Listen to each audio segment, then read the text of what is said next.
Entre bosquets et pâturages, il n'est pas rare d'apercevoir un château, surtout dans le Cher. Ce département de Centre-Val de Loire possède environ 400 châteaux et demeures sur son territoire. Il témoigne bien souvent d'une époque maintenant disparue. C'est le cas du château de la Forêt de Grailly, situé au milieu de la France, comme en témoigne cette croix. Son histoire remonte au XIVe siècle, durant la guerre de Cent Ans. Il était possédé par la maison Grailly, famille noble originaire du pays de Gex dans l'Ain. On ne sait pas très bien comment ils sont arrivés en Berry. Et à la fin du XIVe siècle, on est en pleine guerre de Cent Ans.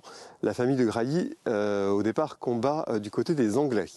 Mais le château de la Forêt-Grailly va très vite revenir du côté français et est une dépendance militaire, un avant-poste défensif qui évolue dans le sillon du château de Culan. Sa position par rapport au château de Culan aura d'ailleurs son importance durant le conflit, puisqu'elle fait du château de la Forêt de Grailly un avant-poste de choix de par sa proximité avec l'Arnon. Pendant les périodes d'invasion militaire, les soldats remontaient les cours d'eau pour pouvoir faire boire les chevaux.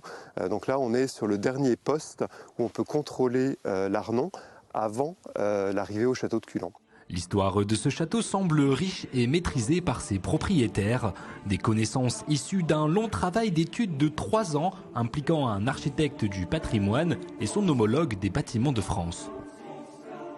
Pendant plusieurs années, il y a eu un diagnostic complet, c'est un travail vraiment fascinant où toutes les poutres, toutes les pierres du château sont étudiées, tout est dessiné pour comprendre à la fois les évolutions et puis les problématiques d'affaissement de certaines parties ou de désordre à restaurer. Les travaux de restauration vont justement débuter pour les propriétaires qui disposent du soutien du ministère de la Culture et de la Fondation du Patrimoine. Donc en fait, on a un travail assez fastidieux qui consiste à notamment piquer toutes les surfaces murales pour enlever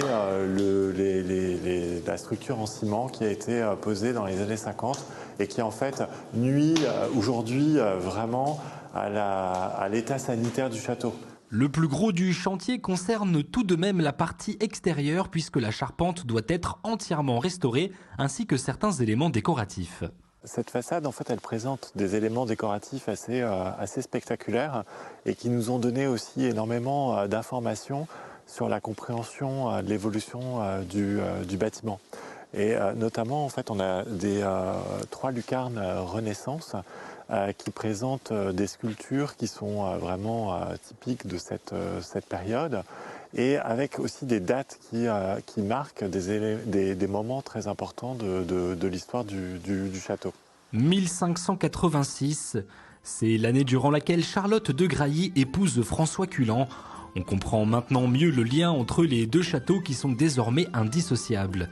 Si l'on veut découvrir d'autres informations passionnantes sur l'histoire de ce château, il va falloir attendre la fin des restaurations et celles-ci vont bon train puisque la fondation Airbnb se porte comme mécène pour ses travaux longs et onéreux.